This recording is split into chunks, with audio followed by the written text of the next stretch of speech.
Om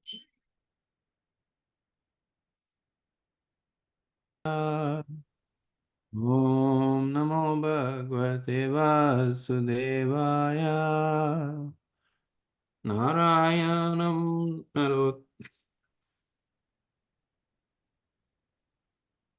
Devim Saraswatim Vyasam Tato Jaya Udiraya Nashtaprayeshu Bhadreshu Nityam Bhagavata Sevaya Bhagavate Uttam Shloke Bhaktir Bhavatir Naishtiki Om Agyantimirandasya Gyananjana Sharakaya Chakshurunmilitam Yena Tasmai Shri Guruve Namaha Jai Sri Krishna Chaitanya Prabhu Nityananda Shri Advaita Gadadhara Shivasadi Gaura Bhaktavinda Hare Krishna Krishna Krishna Hare Hare Hare Rama Rama Rama Hare Hare. Hare Krishna. Thank you for joining. So we'll resume our discussion from Canto 5, Chapter 18, and the last two verses. So we'll start from verse 38.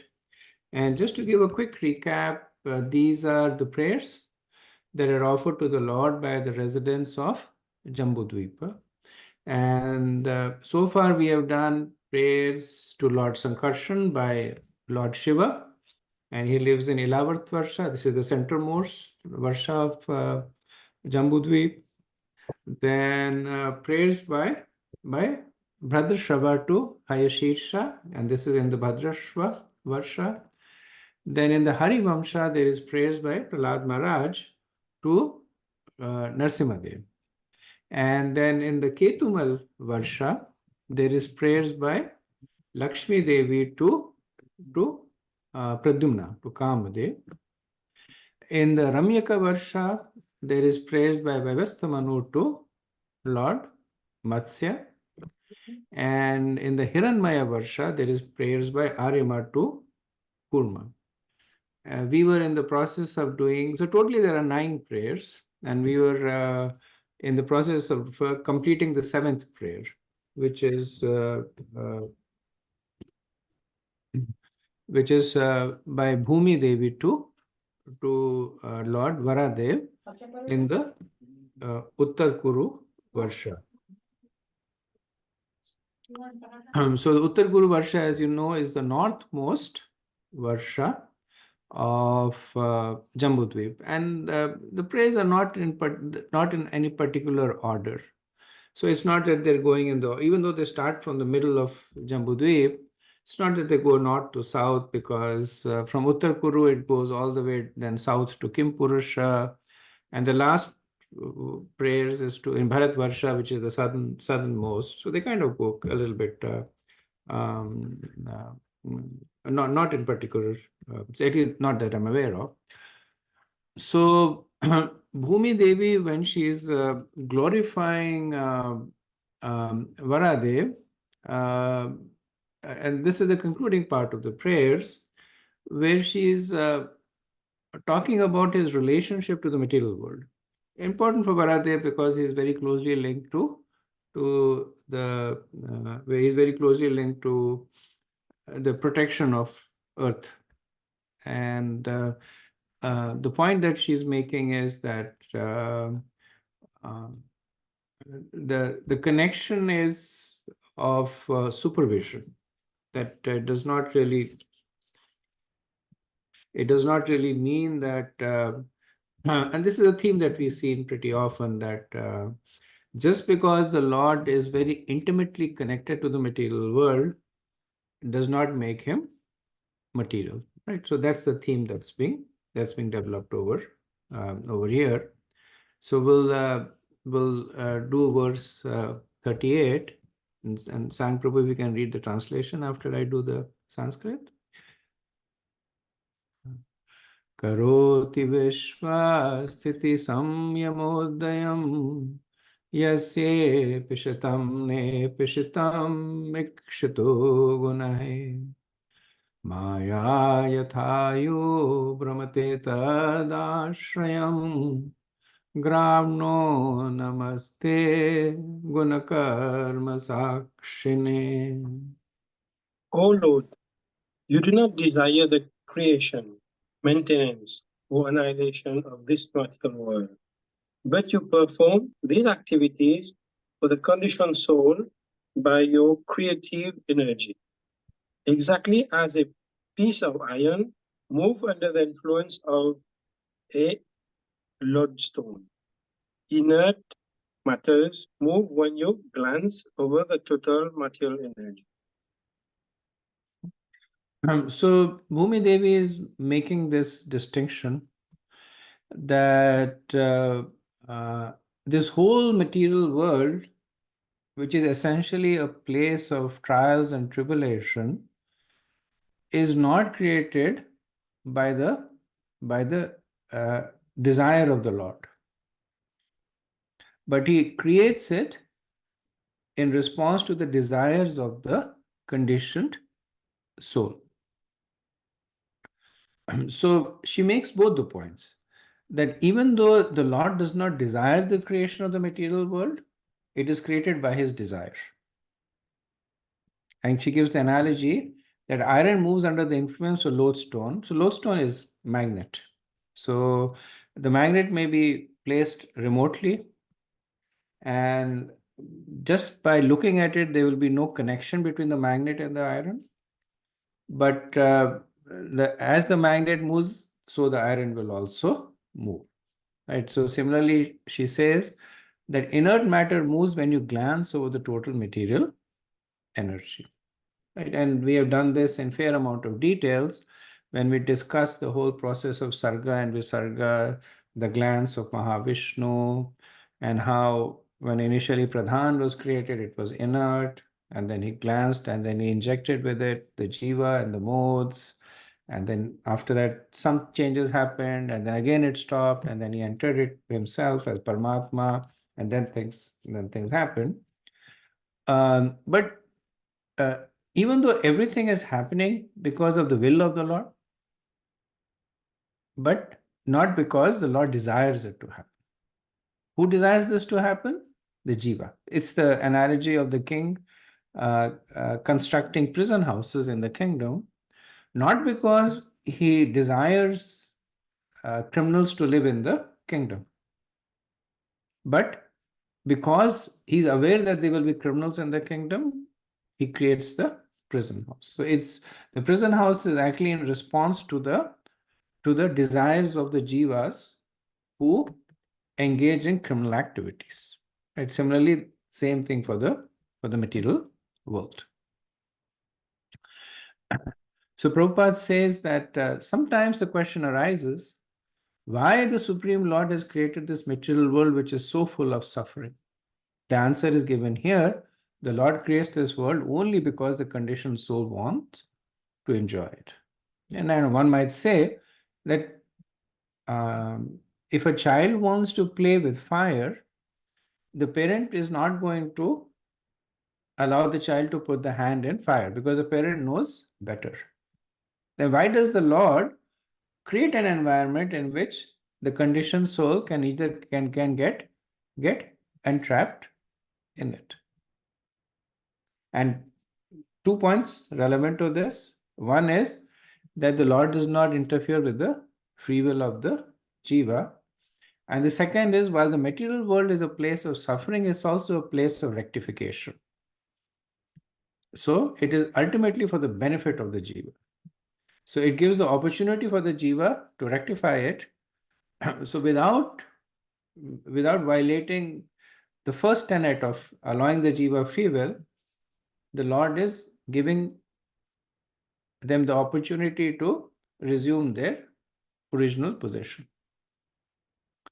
With respect to the second point, that Bhumi Devi says that the iron moves under the influence of the lodestone, Srila Prabhupada notes that the workings of the nature are not going on automatically. Right? So generally, those who have a spiritual conception, they will accept the fact that the living entities are under the control of the Lord. But Bhumi Devi is going one step further and saying that even matter is under your control. Why does matter behave in a certain way? We have so many laws of motion, laws of gravity, laws of energy, laws of thermodynamics. People have won big prizes for discovering these laws. And what is it that is causing the matters to behave by that law? It was interesting that Einstein, he actually spent most of his life in what he called was a unified theory, because he was working on this premise that there is one thing that unifies the working of all the phenomenal world. Now, he wasn't an atheist, but obviously he wasn't going to introduce God in his scientific findings. But he was leaning towards that. His point was, he never succeeded, unfortunately, but his leaning was towards that there is so much of order where there could be chaos. And where there is order, there has to be some governing principle. And the point he made is that independently, one may assume that there is some order, but all this order works together. The law of gravity, the law of motion, the law of thermodynamics, they all come together to create this stable static environment. Who tells the law of gravity to behave in a way that supports the law of thermodynamics, which supports the law of electricity, which supports the law of kinetic energy, right? So there is something that is unifying all of these around us, right? And he wanted to come up with that. Bhumi Devi here, or Srila Prabhupada here, he makes the simple point. That is because of the glance of the Lord. He is the unifying factor. He glances over the matter and everything moves as per his desires. Right? And Prabhupada quotes from Chaitanya Charitamrita that the atheistic Sankhya philosophers think that the total material energy caused the cosmic manifestation, but they are wrong. Dead matter has no moving power and therefore it cannot act independently. The Lord infuses the material ingredients with his own creative potency. Yeah, and then he quotes from Bhagavad Gita, Maya Dakshena Prakrite Suyati Sucharacharam, and further from Chaitanya Charitamrita, same point that he says that because Prakriti is dull and inert, it can actually not be the cause of the material world. Lord Krishna shows his mercy by infusing his energy into dull, inert matter. Right? So some may say that it is not the Lord, but it is the Prakriti. So Prakriti is technically the modes of material nature, can also be in this context considered to be the governing principles of matter. Right? Somebody might say matter is dull, but then there are governing principles that causes the matter to be activated. And Prabhupada agrees, yes, but he says even that's a secondary cause. So he concludes that it is a great mistake on the part of the material scientists and philosophers to think that matter moves independently. Okay, let's go to the next verse, which is the last verse in the chapter. Pramathyadayatam prativaranam mride yomamarasaya jagadadisukaraha कृत्वाग्रदं स्त्रे नित्रगादुदन्वतः कृतानि विवाह प्रणता स्मितं विभुम्यति. My Lord, as original bow within this universe, you fought and killed the great demon Hiranyaksha. Then you lifted me, the earth, from the Garbhodaksha portion on the end of your tusk, exactly as a sporting elephant plucked a lotus flower from the water. I bow down before you. So this is the concluding verse. Bhumi Devi shows the Lord's great mercy on her. She's summarizing the Varadev pastime, that he fought the great demon Hiranyaksha and lifted her from. So the Sanskrit says Rasaya, and some translations translate Rasaya to Rasatal. So sometimes you will see, even in some lectures, you will hear that. So there are two misconceptions with respect to the Varadev pastime. One is that it is dealing with the earth planet, and that is not correct. It is dealing with the Bhumandal, which is the complete middle planetary system, of which the earth planet is a very small part. And the second is sometimes they say that it fell down to Rasatal. So Rasatal is one of the lower planetary system.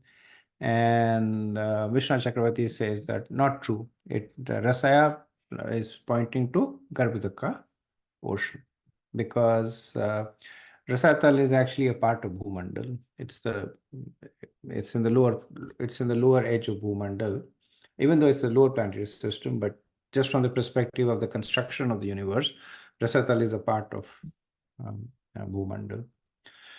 So these will be explained later on. So this is the end of the 18th chapter. And let me pause here for a few minutes. I know we did only 2 verses, but if there is any questions or comments, we can take them.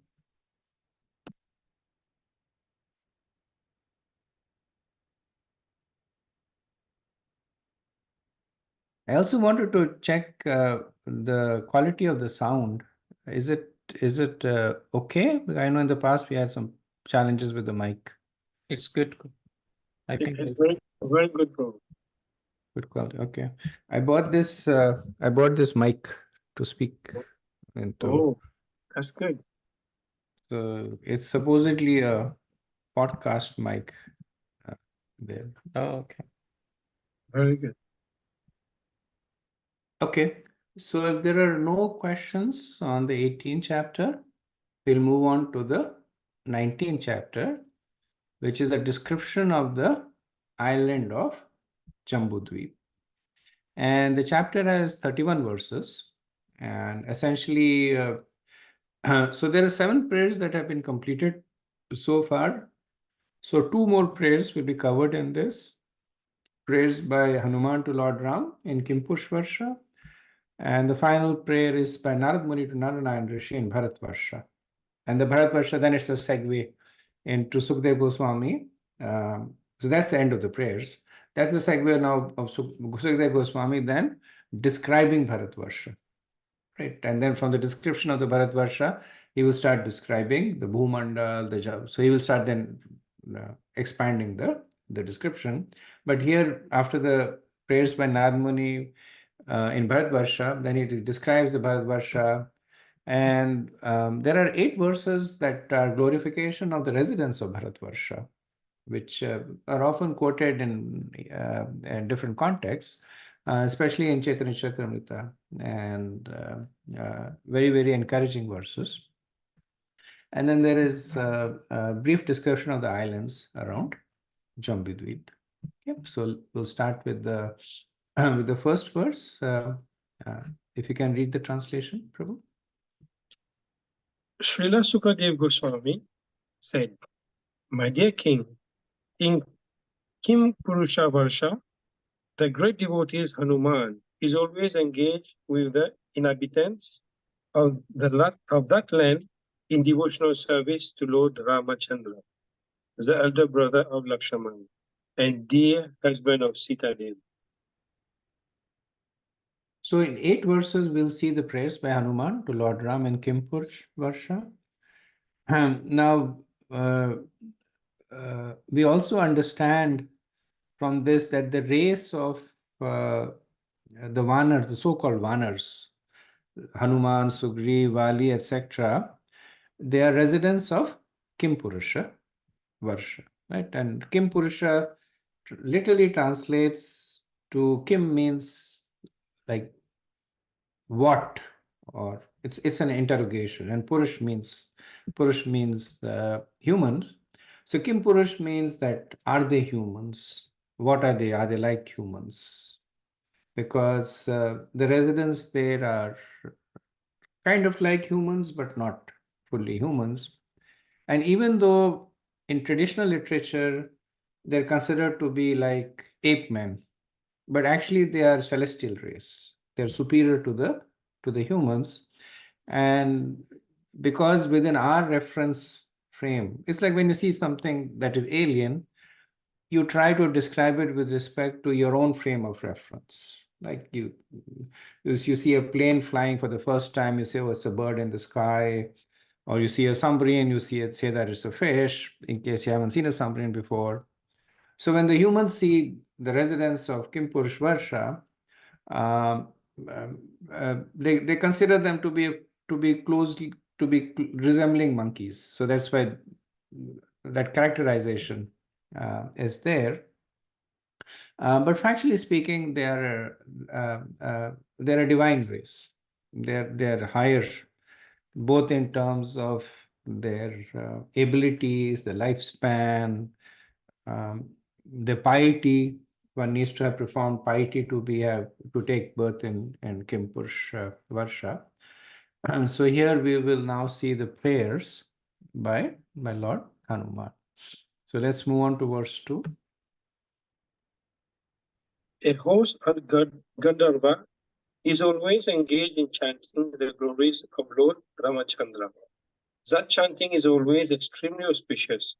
Hanumanji and Ashtishena, the chief person in Kimpurusha Varsha, constantly hear those glories with complete attention. Hanuman chant the following mantras. So Arishtasena, he is the chief personality. Even though prayers are being chanted by Hanuman, understanding is being chanted by both. And actually, we'll see later on that there is a verse that is even chanted by Sugriv in the prayer. So Hanuman is of course famous. He's famous as a devotee of Lord Ram. Um, uh, Aristashena has an interesting history. He's actually the elder brother of Shantanu. He's also known as Devaki. So the father of Shantanu, Pratipa, he had two sons. The elder son was Devaki, Arishtasen, and the younger son was Shantanu. So when the princes came of age, then they wanted to coronate, and the law of primogeniture was that the elder uh, prince gets the position, but Pratipa was not allowed to succeed because he had an illness. Apparently, he had leprosy or a form of leprosy, and there is some pastime related to that. So the Brahmanas and the elderly citizens, they went and they complained to King Pratipa that you cannot coronate Devaki. So as a result, Shantanu, and Shantanu is famous. Shantanu is the father of Bhishma Dev. He married Ganga, and then later on he married Satyavati, and then he had Vichitravir and Chitrangat, and then by them the Pandu and the Kuru. So the dynasty comes to them. So Shantanu is famous that way. So because Shantanu was coronated, Devaki, and he was not very inclined, he was very detached to begin with. So he was not very upset about it. He took it as a blessing. So he went to the forest and proposed to perform austerities, which is what his mind was in.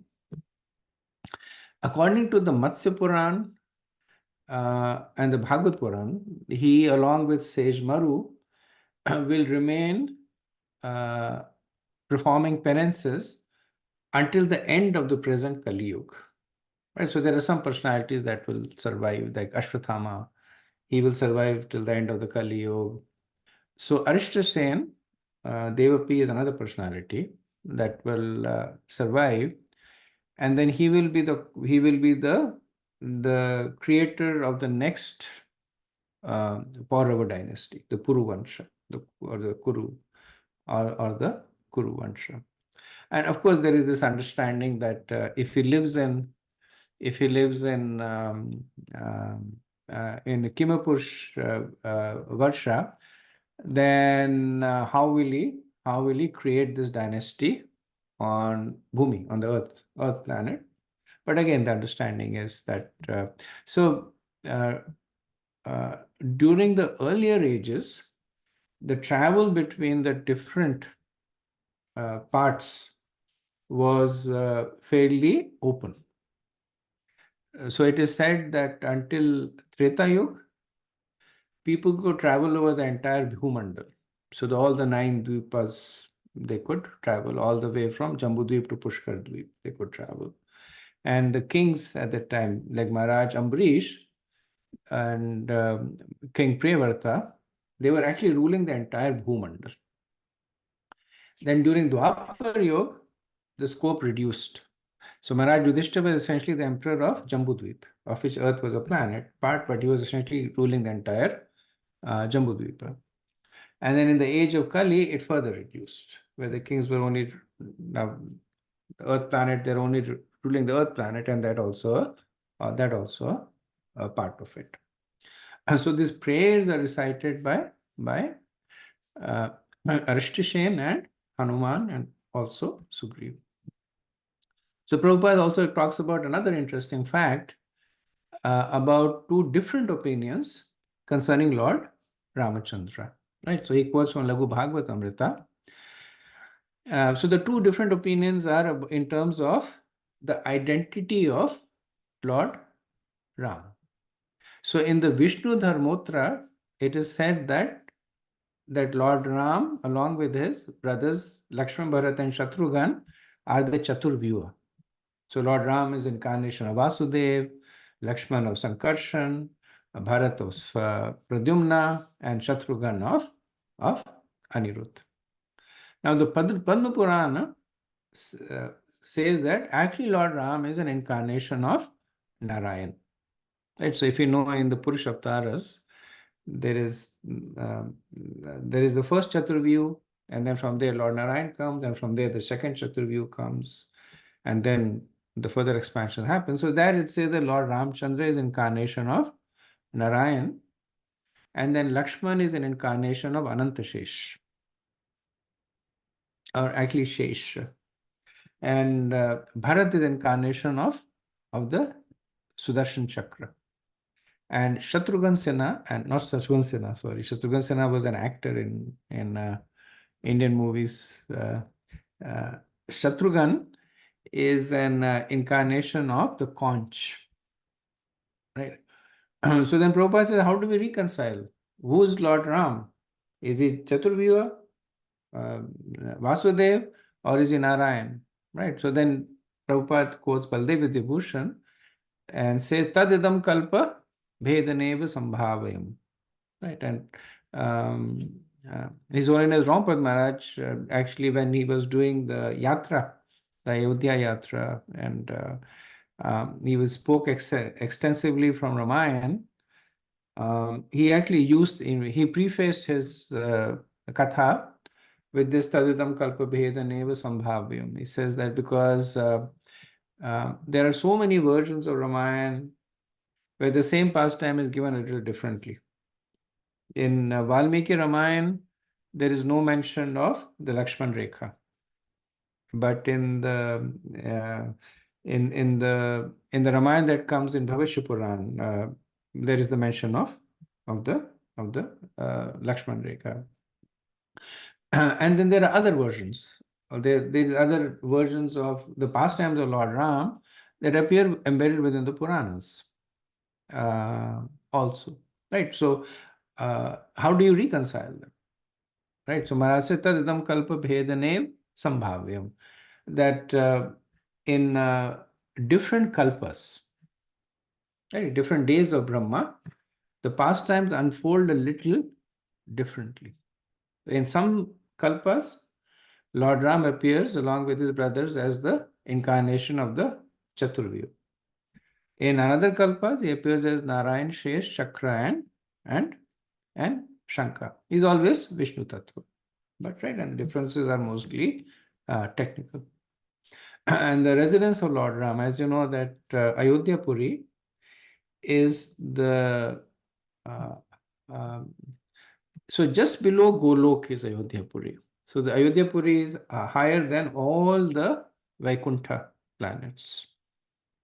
So if you go from the material world, then there is the Brahman, then there is the various Vaikuntha planets, and then after the Vaikuntha planets, there is Ayodhya Puri, and then after that there is Golok Vrindavan. Right? So Lord Ram has a very exalted position.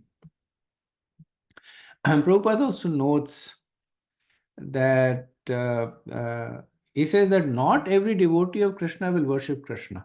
Right? He makes this interesting point that not every devotee of Krishna will worship Krishna. So what does that mean? It means that they will worship Krishna in one of his other authorized form. This is the ultimate form of personalism.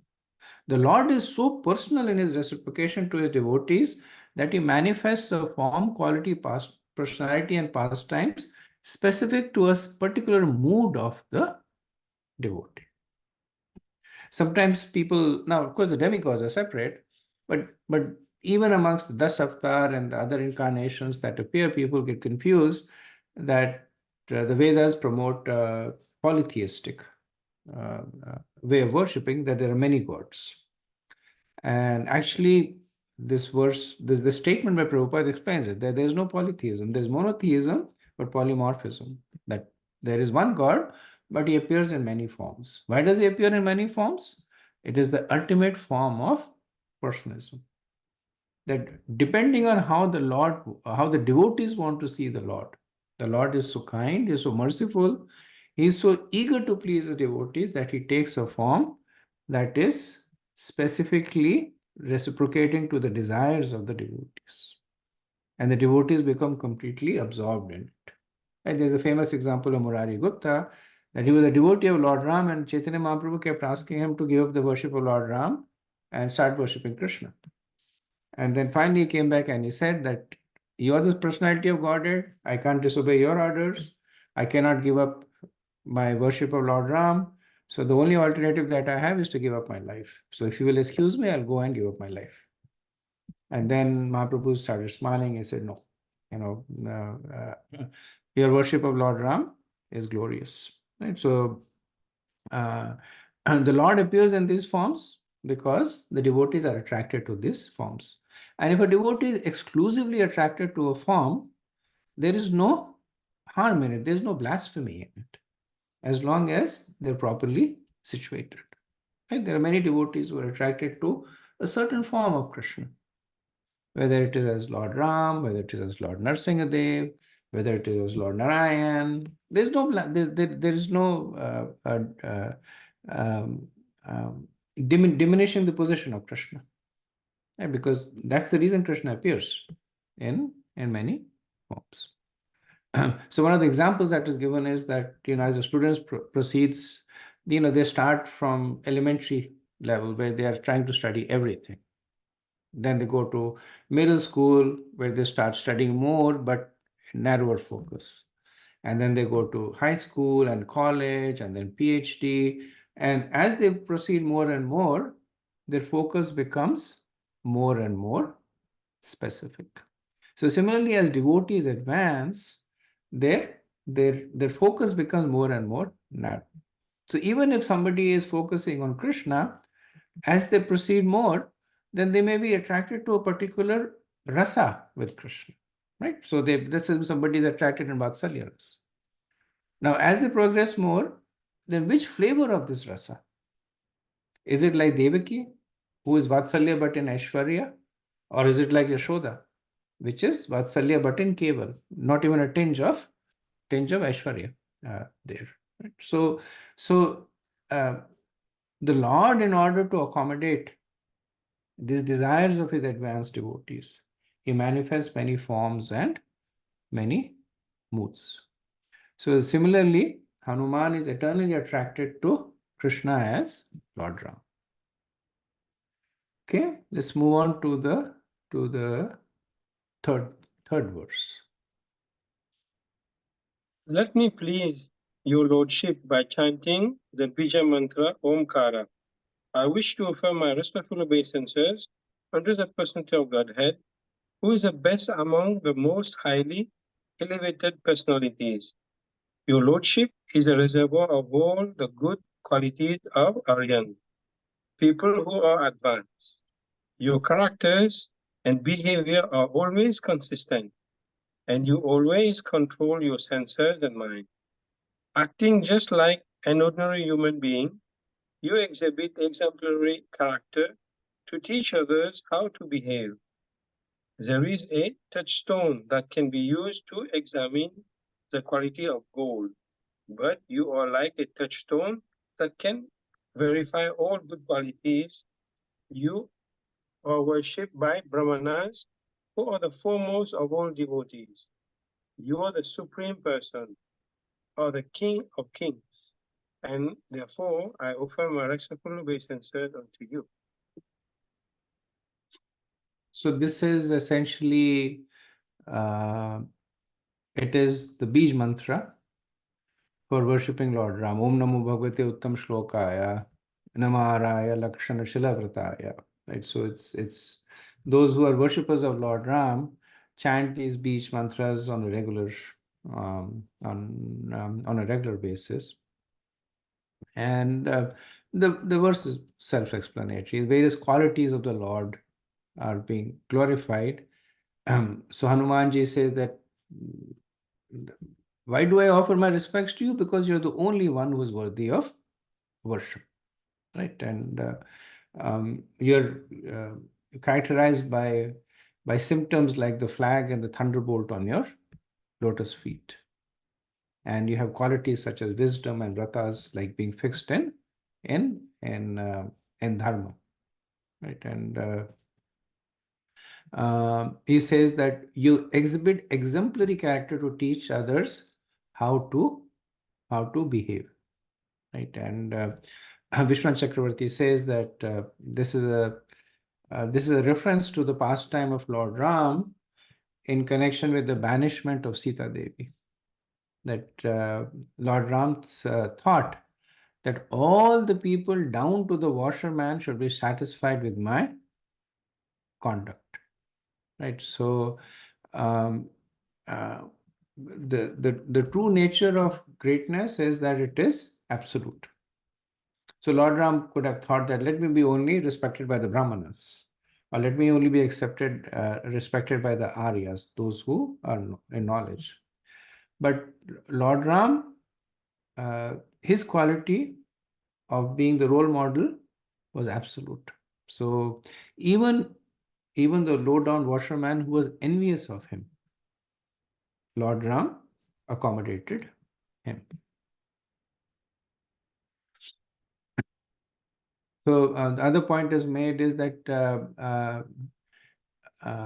there is a touchstone that can be used to examine the quality of gold, but you are like a touchstone that can verify all good qualities. Right? So this is so these are all said in the modes of glorification, that generally people get decorated by good qualities. But in the case of Lord Ram, the qualities get decorated when they manifest in him. Right? So when Lord Ram displays this quality of being equipoised, then the reason that quality gets decorated is because Lord Ram is exhibiting it. For others, the person may be glorified as this person is very equipoised. So he's glorified because of the quality. But in case of Lord Ram, the quality is glorified because it is manifesting in him. Right. So that's why it said you are the touchstone. So the touchstone is something that can be used to examine the quality of gold. So Lord Ram is that touchstone for good qualities. If a quality is manifesting in Lord Ram, then you know that it is a good quality. Okay, so let's move on to verse 4. यतद्विशुद्धानुभवमात्रमेकं स्वतेजसाध्वस्था गुणाव्यवस्थम् pratyak prashantam sudiyopalambanam ayanam rupam niraham prapatye. The Lord, whose pure form, Satchitananda Vigraha, is uncontaminated by the mode of material nature, can be perceived by pure consciousness. In the Vedanta, he is described as being one without a second. Because of his spiritual potency, he is untouched by the contamination of material nature. And because he is not subjected to material vision, he is known as transcendental. He has no material activities, nor he has a material form or name. Only in pure consciousness, Krishna consciousness, can one perceive the transcendental form of the Lord. Let us be firmly fixed at the lotus feet of Lord Ramachandra, and let us offer our respectful obeisances unto those transcendental lotus feet. So Lord Hanuman says that only in pure consciousness can one perceive the transcendental uh, form of the Lord, because he is beyond the modes of material nature. He is spiritual. He is without a second, uncontaminated, transcendental. Uh, uh, Nor he has a material name or form. So the name of Lord Ram, just like Krishna, is spiritual. So Vishnu Chakravarti says that one of the reasons this verse is spoken by Hanuman is because there may be some people who may doubt that Lord Ram is indeed the Supreme Lord, because he does not hold the conch and the chakra, he does not ride Garud, and he performed human-like pastimes. And so Hanuman says that let those who doubt continue to doubt, but I realize Lord Ram personally as the Supreme Brahman. I surrender to Lord Ram, who is in a state devoid of all Maya. So then the objector might say that, but a liberated jiva is also devoid of Maya. So what's the difference? So then Hanuman says that Swatejasa, that by his own potency the Lord destroys Maya. The jiva, he relies on the mercy of the Lord to destroy the influence of Maya. Right? So we know that when the conditioned jiva is liberated, it is by the mercy of the Lord. Because on his own, he can never conquer Maya, despite anything that he does. The only way that he can conquer Maya is when the Lord comes and helps him. But that is not true for Lord Ram. Right? So he says that because of his spiritual potency, he is uncontaminated by material nature. Right? Swatejasa. Like on his own, he has the ability to destroy Maya because he is the master of Maya. So he is peaceful, unagitated, and can only be seen by people who also have similar qualities. So then the objector might say that, does it mean that he cannot be seen? Is he invisible? Hanuman says no. Hanuman says yes and no. He says, yes, he is invisible to those who have contaminated consciousness. But those who are pure in consciousness, who have a fine intelligence, to him, Lord Ram reveals himself. And so Srila Prabhupada writes a fairly long purport on this, and I'll just cover the main points that he talks about. So first, Prabhupada talks about the position of Lord Ram as an expansion of Krishna. So he quotes from Brahma Samhita, Ramadi Murteshu Kala Niyamena Teshtam Nanavataram Akarod Bhuvaneshu Kentu Krishna Swayam Sambhavat Paramapumanyo Govindamadi Purusham Tamham Bhajami. Right? The famous verse that talks about the position of Lord Ram. Ramadi Murteshu Kala Niyamena Teshtam. That Lord Ram is an expansion of Krishna. Prabhupada said Krishna is Vishnu Tat. He expands into many Vishnu forms. Lord Ram is one of those Vishnu forms. Prabhupada says we know that Vishnu Tattva is carried by the transcendental bird Garud and is equipped with different types of weapons in four hands. Therefore, we may doubt whether Lord Ramchandra could be in the same category since he was carried by Hanuman, not Garud, and had neither four arms nor the Shank Chakra Gada Padma. Consequently, the verse clarifies that Lord Ramchandra is as good as Krishna, Ramadi Murti Shukala. Although Krishna is the Supreme Personality of Godhead, Lord Ramchandra is non-different from him. He is unaffected by the material world, therefore he is Prashant. Then the second point Prabhupada makes is that the Lord Ram is completely spiritual. Right? So he addresses this implicit objection that why can't everybody see Lord Ram?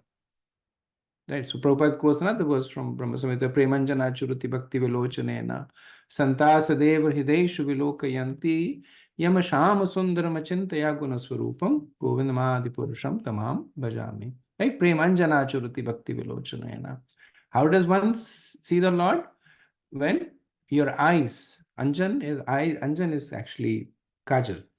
So when your eyes are decorated with the ointment of love and Bhakti Vilochanena. Santasadeva Hideshu Vilokayanti. Right? When by the process of devotional service, the Lord is seen in the heart of the devotees. And finally, Prabhupada makes this point that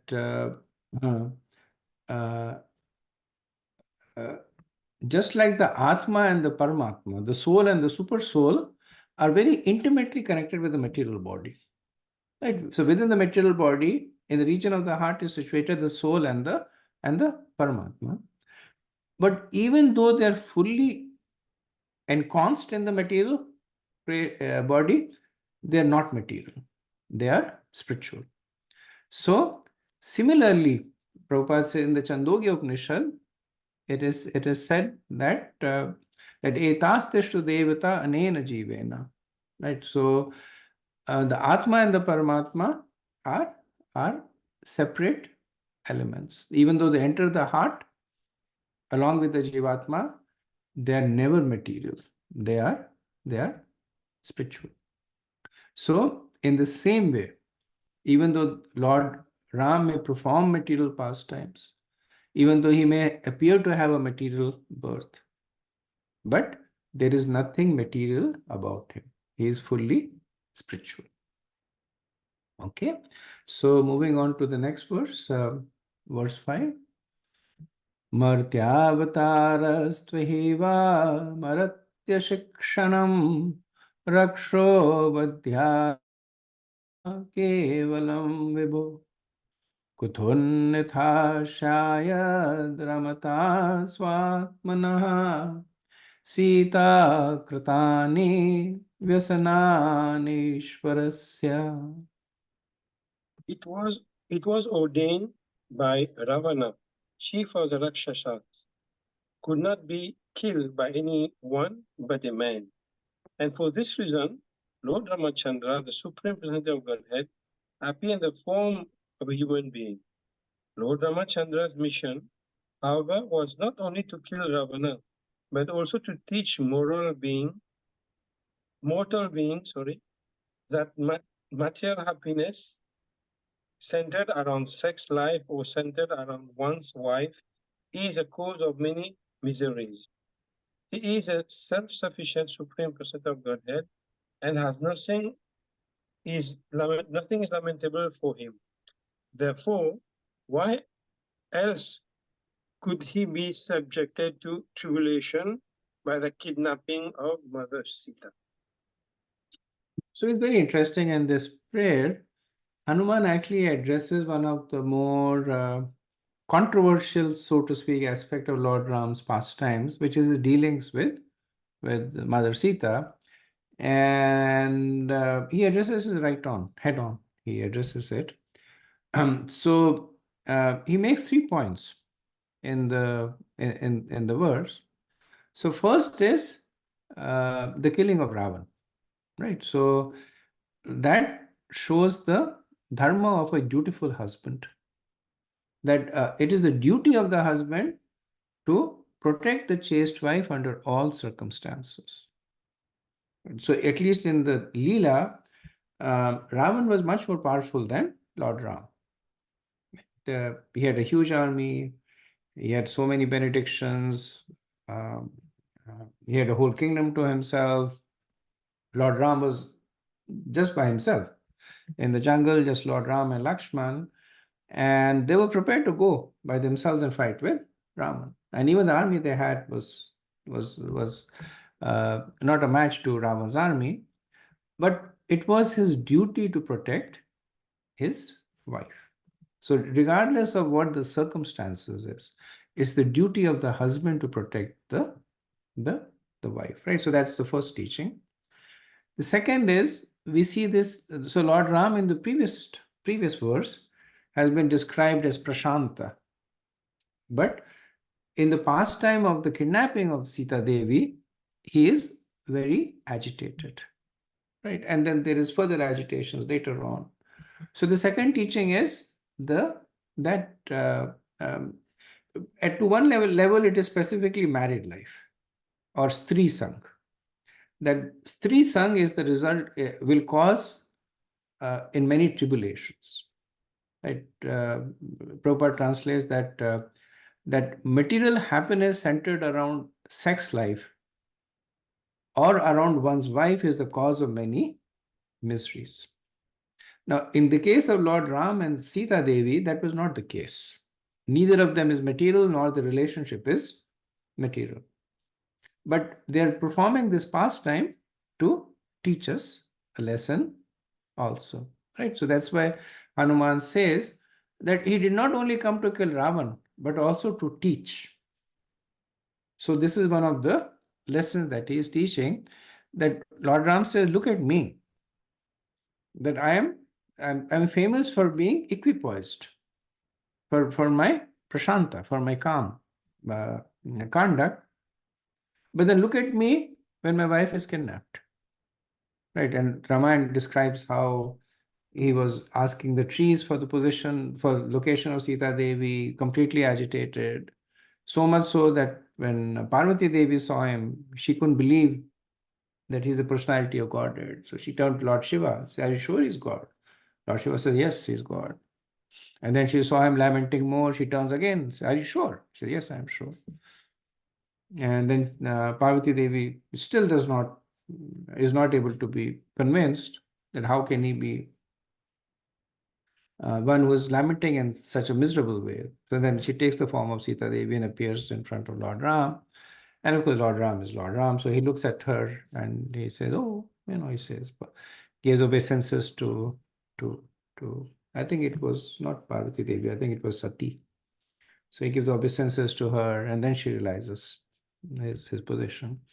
But yes, one of the lessons is that how absorption in life that is centered around conjugal relationship or material relationships results in trials and tribulations. And then the third lesson is that how spiritual pleasure may look different from material pleasure, but can still be the most relishable. So from a material perspective, having the personal association of your wife is relishable. But then from the spiritual perspective, the vipralamba bhav, the mood of separation from one's loved one is considered to be even the higher than the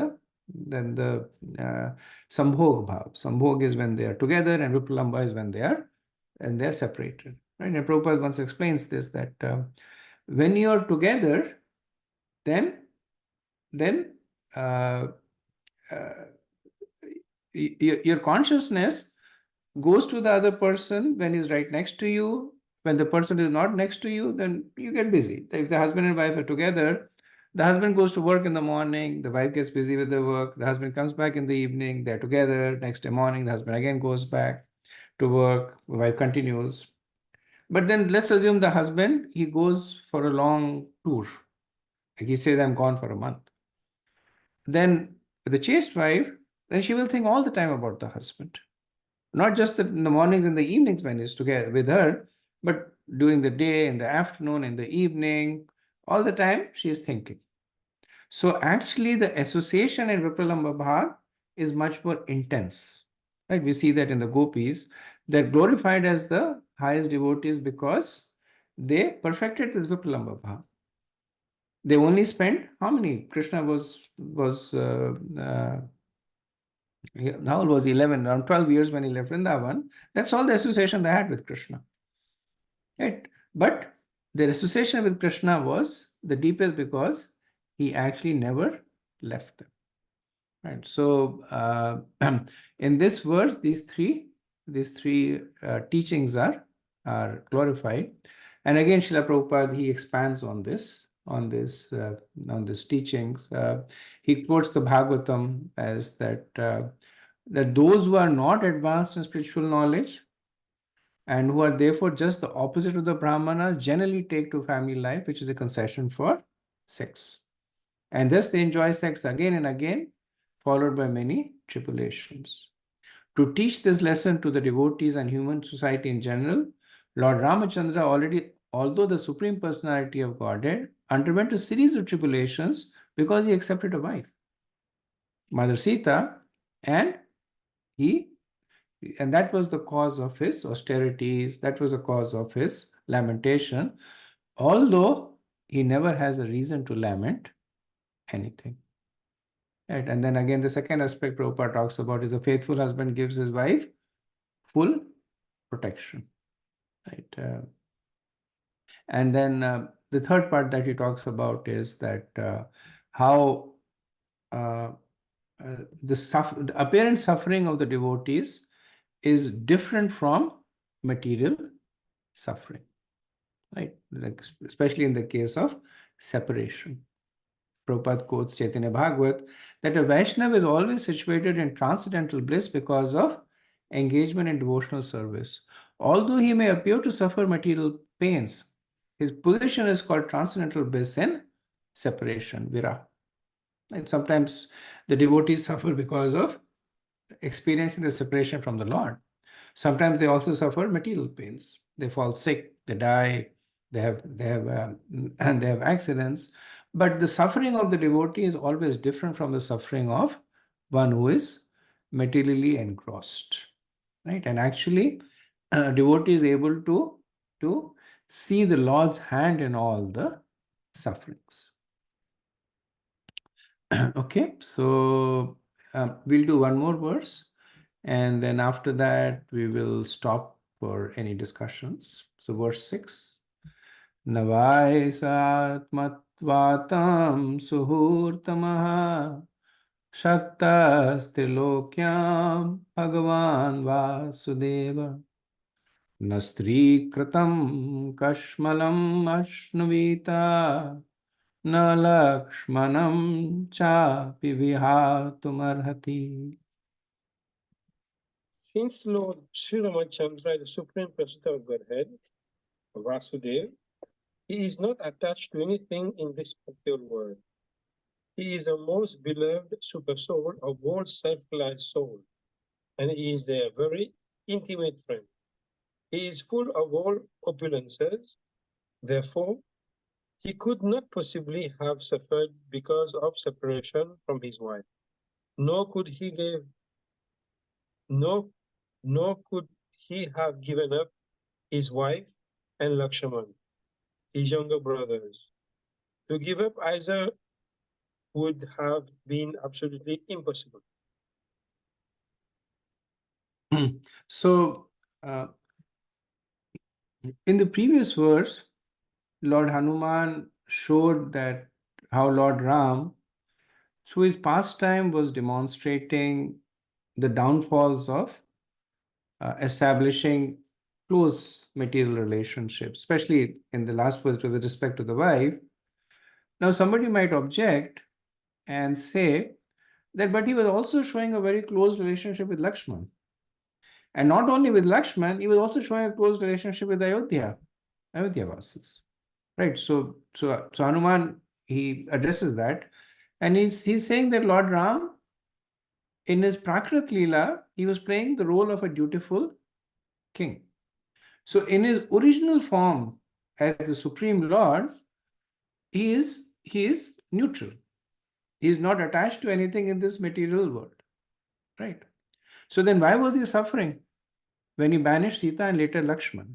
Right. We know that when he was winding up his pastimes, then he banished Lakshman also. There was some arrangement that was done, that Lakshman was asked not to enter while Lord Ram was having a meeting, and Lakshman entered, and then Lord Ram banished him, and essentially Lakshman understood that he was completing his pastimes, and then he goes on the bank of river Saryu and he enters into the spiritual world from there.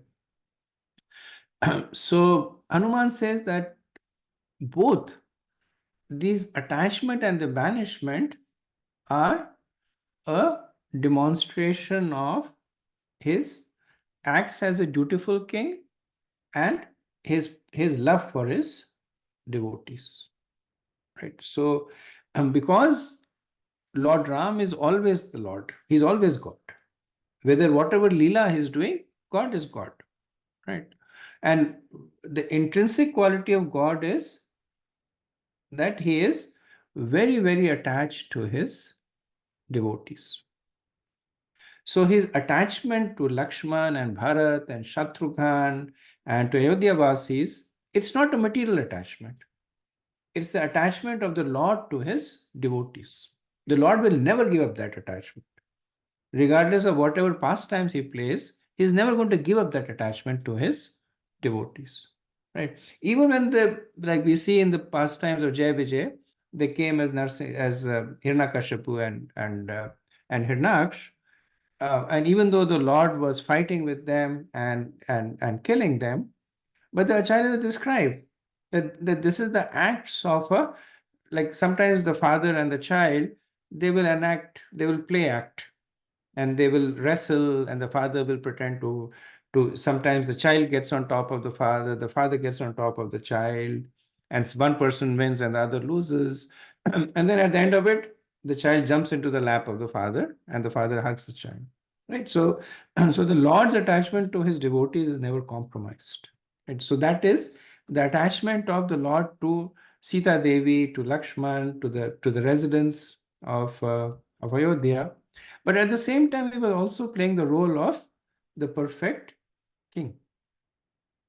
So the banishment of Sita Devi, the banishment of Lakshman can also be understood to be a manifestation of the two. That because the devotees are most satisfied when they are serving the Lord in some way.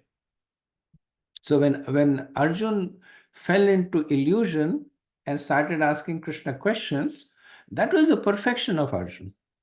So Arjun didn't go back later on to Krishna and said, Krishna, what did you do? I am a perfected soul. You put me in illusion just to speak this Bhagavad Gita. It's not fair. Everybody will think I'm confused. It was Arjun's pinnacle of service to the Lord. Right? So we see other instances where the Lord puts his closest devotees under illusion. Parishit Maharaj insulting the sage. Right? Why would Parishit Maharaj insult a sage? He was a Mahabhagavat himself. But he understood this is the desire of the Lord, and he happily accepted it. Right. So Srila Prabhupada also writes about that the Lord is always attached to his devotees who are rendering transcendental service to him. He's attached to the truth in life, not to Brahmanical qualities. And this is an important point that is made, that the Lord is never attracted to any material qualities. So the person may have so many material qualities of intelligence and wealth and eloquence. Yeah, nothing. They don't mean anything to the Lord. even though they are the benedictions of the Lord, right? But what is the Lord attracted to? He is attracted to the love in the heart of the devotees. Even if the person is not able to compose eloquent verses in the glorification of the Lord, even if the person is not able to sing melodiously to glorify the Lord. But if the person has love in the heart, the Lord is attracted. As opposed to a person who is famous or who is eloquent or who is melodious but does not have love, the Lord has no attachment for such a person. Okay, so let me pause over here and see if there is any discussion.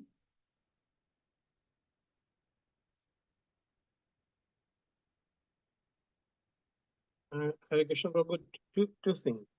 In one of the verses, Hanuman was confirming that Lord Ramachandra came as a human being because Lord Ravana was not supposed to be killed by anybody, no god, no demigod, but he came as a human to be able to act this pastime to kill him. This is one thing, and then the second thing is I understood also it was a desire of Sita of Lakshmi, who is serving Narayan all the time at his lotus feet. She never had any time, personal time with Lord Narayan, and Anantashesi is there all the time looking there. And she had the desire also to enjoy some time separate, with the Lord. And this one of the pastime that when Lord Ram came on earth, and this was satisfied also.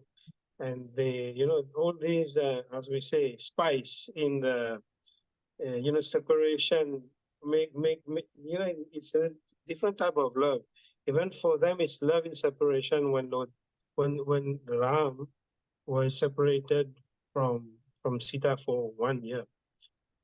This is, as we say, the Pralamba Bhav as well was there. So this is the two things I wanted to comment.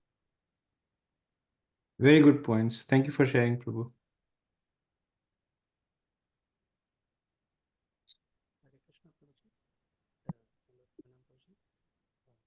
Thank you for the nice explanation, Prabhuji. We can't hear you, Prabhu. Oh, now is it okay, Prabhu? Yes. Okay, thank you.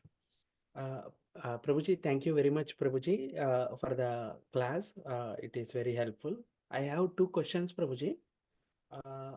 One is with respect to, our consciousness in seeing Lord. Many times we chant the holy name and we worship the deities, but at the same time, we can't perceive the beauty of the Lord or the holy name.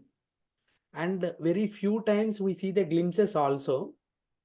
Uh, that shows, like whenever, when Krishna permits, we get little glimpses of that.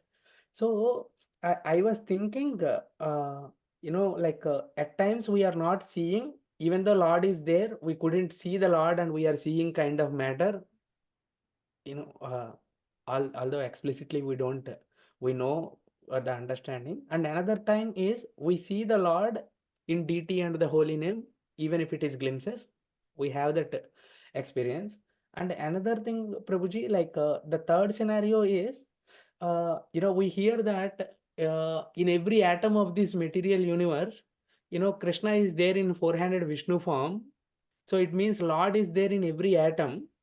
So I wanted to understand, because we also say that Abhinnatvam Naminamino, Lord and his holy name is not different, and the deity is not different. So, how should, consciousness wise, like, what is the difference between when we are not seeing, what is the difference between Lord in every atom of the universe and the Lord in the deity form? Because deity, physically speaking, made of certain elements and matter, and uh, and the other is every atom also has. So how do we understand the difference in three levels? One is literally DT and the holy name are there, we couldn't see consciousness, and another one is DT and holy name, and another one is every atom of the material universe. Because one time I saw that Mahaprabhu in his ecstasy he was seeing Krishna everywhere, kind of explanation I heard. uh, so does Mahaprabhu is able to see the Lord in every atom of this universe? How should we understand? This is my first question, Prabhuji.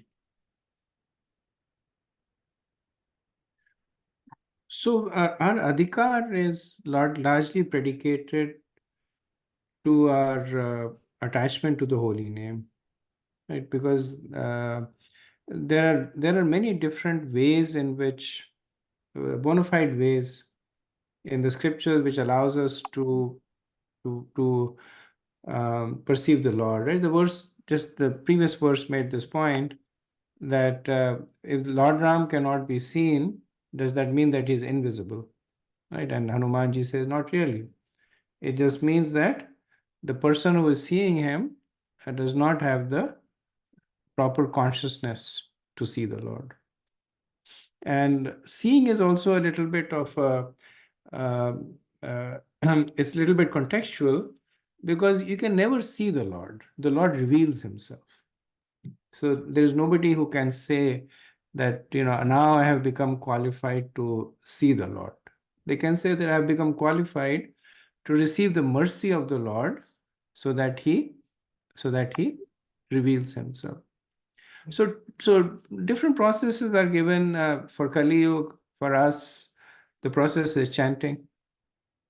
That gives us the adhikar. That the very fact that we are chanting means that we are willing to see the Lord in His holy name. We may not see it, but the fact that we chant, and we chant with as a vow, right? So why do we chant as a vow? In almost all denominations, there is a fair amount of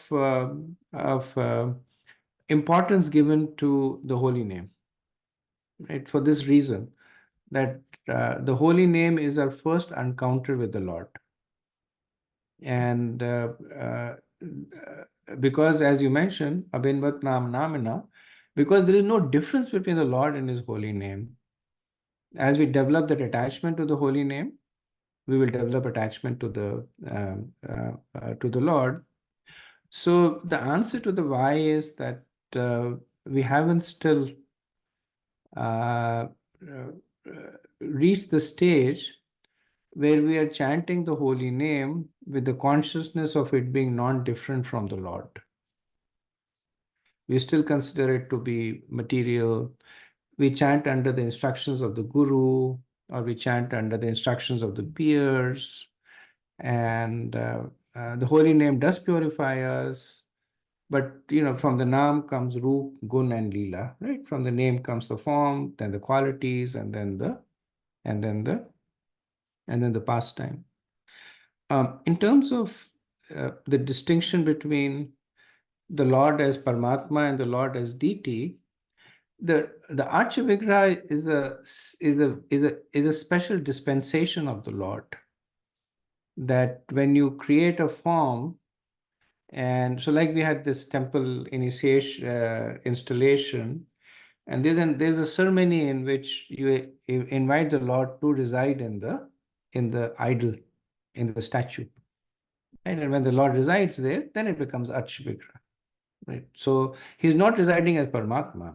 Yes, let's assume it's an Ashtadhatu, it's made of iron, copper, brass, whatever it is. Yes, within every atom, the Lord is residing as Paramatma.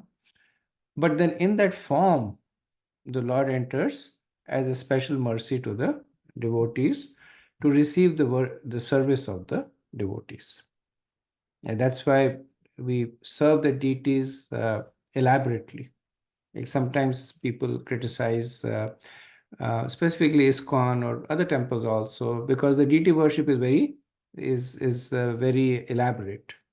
The deities are given the most expensive clothes to wear. They're offered prasadam, and people say, not so much here, but more in India, they'll say that there's so many people hungry. Why are you giving so much, wasting so much food on the deities? And some of those outfits for the deities, they cost, literally, they cost lakhs and lakhs of rupees.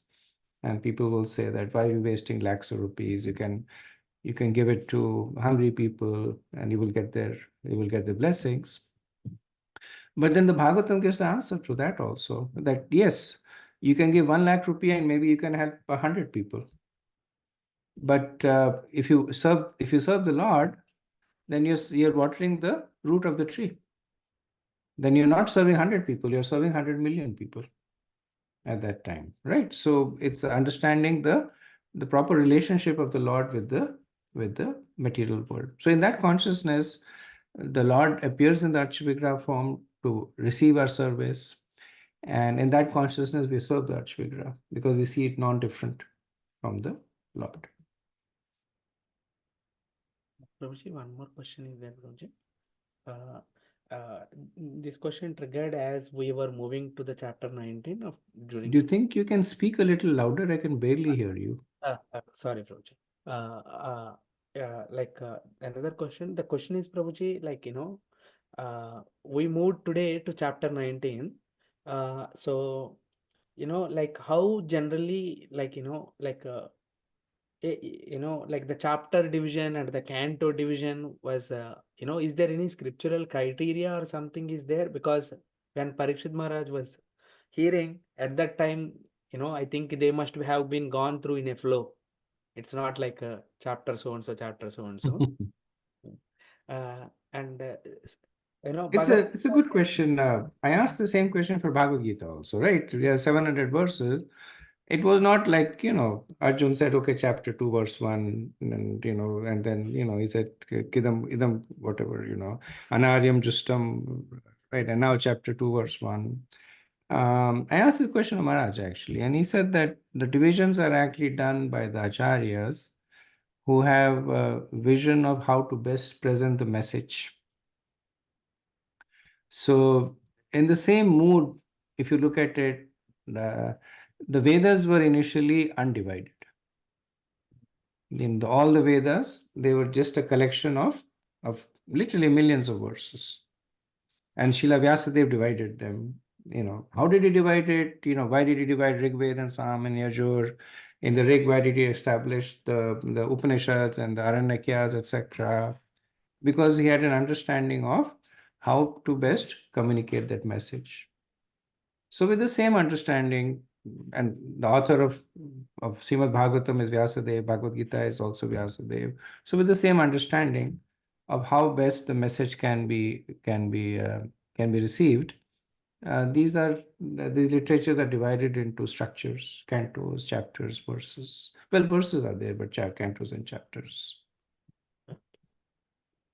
There are not like scriptural injunctions, but because of the acharyas' realizations and their there are not, even though like when the scriptures are described, like Ramayana, they will describe that Ramayana is made of so many khandas and so many verses.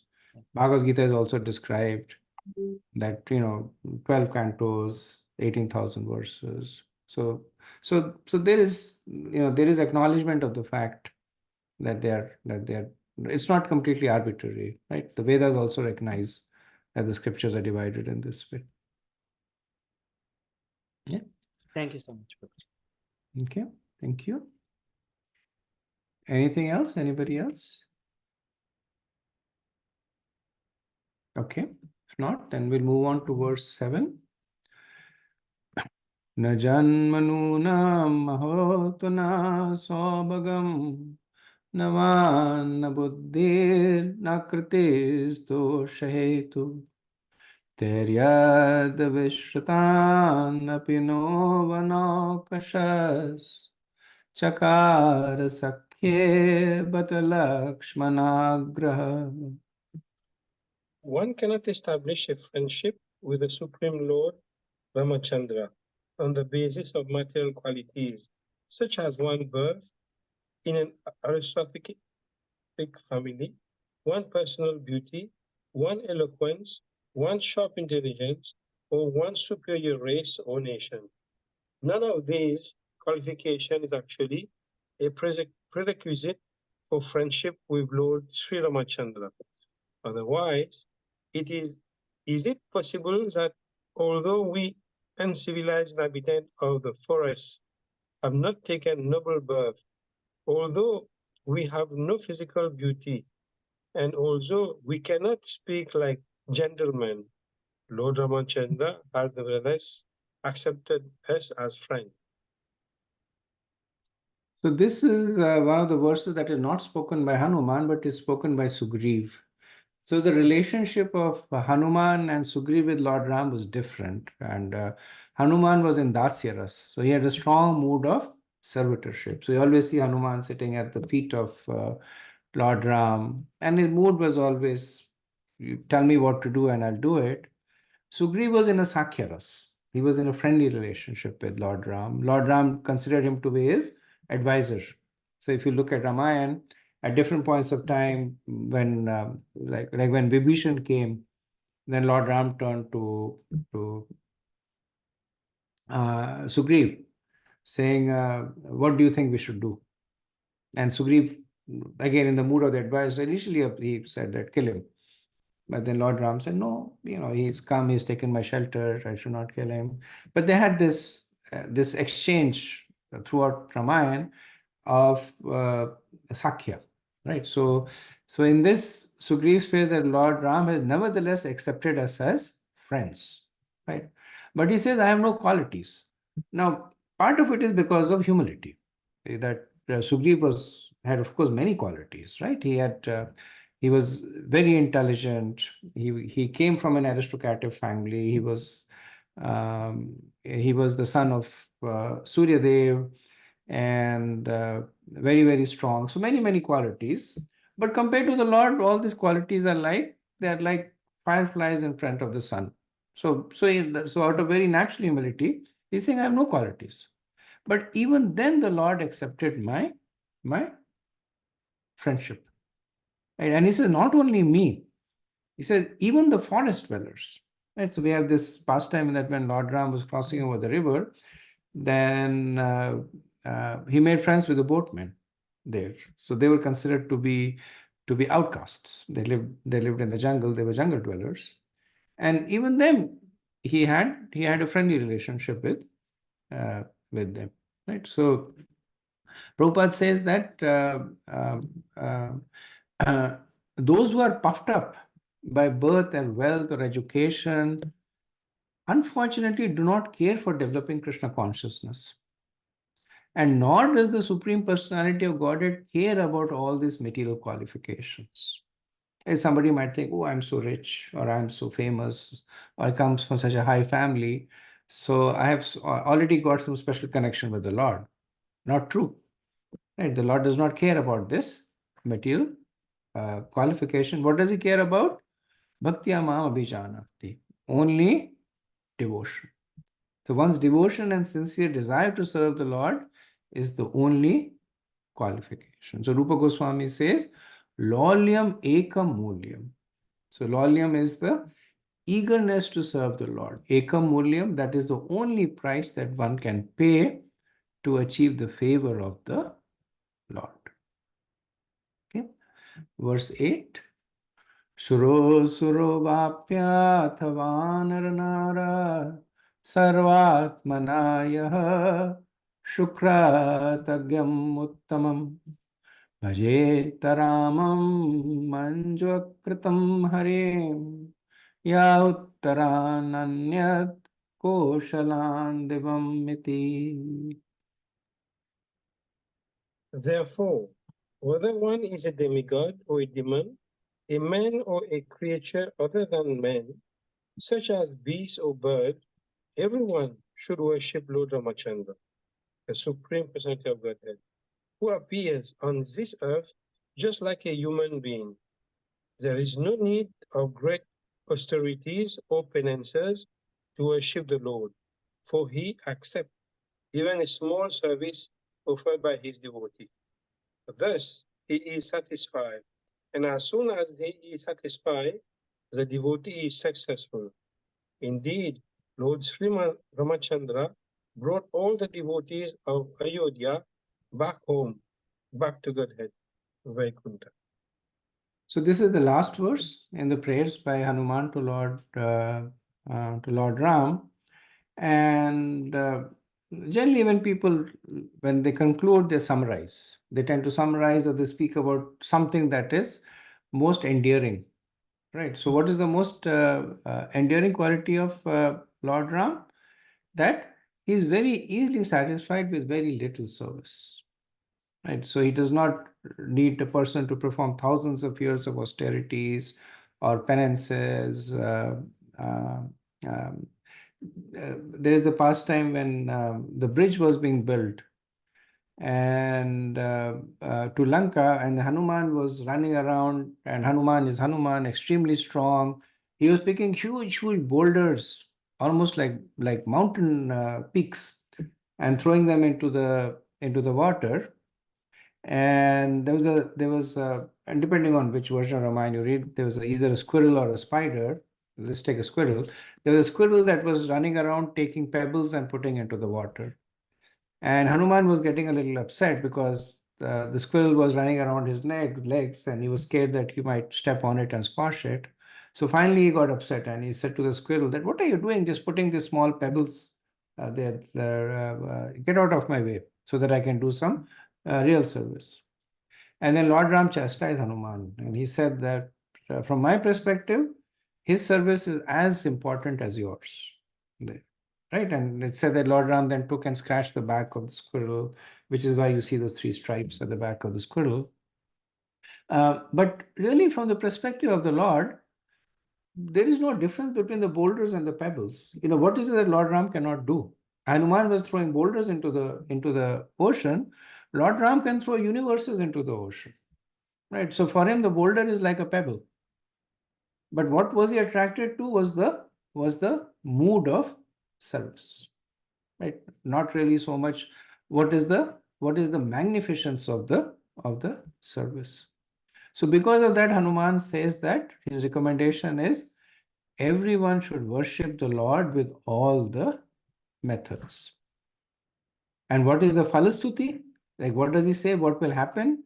He says that you worship Lord Ram even with a little bit of service, and Lord Ram will take you back to the spiritual world. So look what happened to the devotees in Ayodhya. Like when Lord Ram was going back to Vaikuntha, and his Vahan came, and Lord Ram, he took everybody from Ayodhya in the original bodies back to Vaikuntha. Now, it does not mean that they continued to have a material body, but the point is they did not have to die. Generally people die and they leave the material body and they get a spiritual body. The Lord, he spiritualized the material body and he took them back. And not just the residents of Ayodhya. It is said that the dogs and the cats and the rabbits, everybody he took back to Vaikuntha. So he was so attached to his devotees. So Hanuman is calling upon that, saying that this is the Lord who, out of his intense attachment, took back all the devotees back to the spiritual world.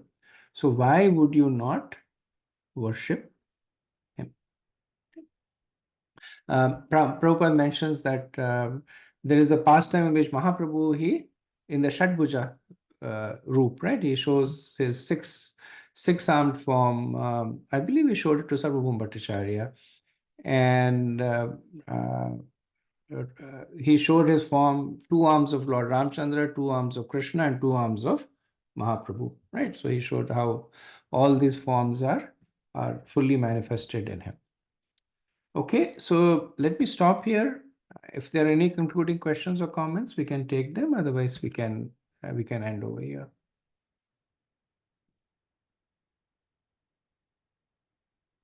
So sweet, Prabhu. I'm remembering the past time where you hold Lord Ramachandra in your hand. Yeah, that was his mercy.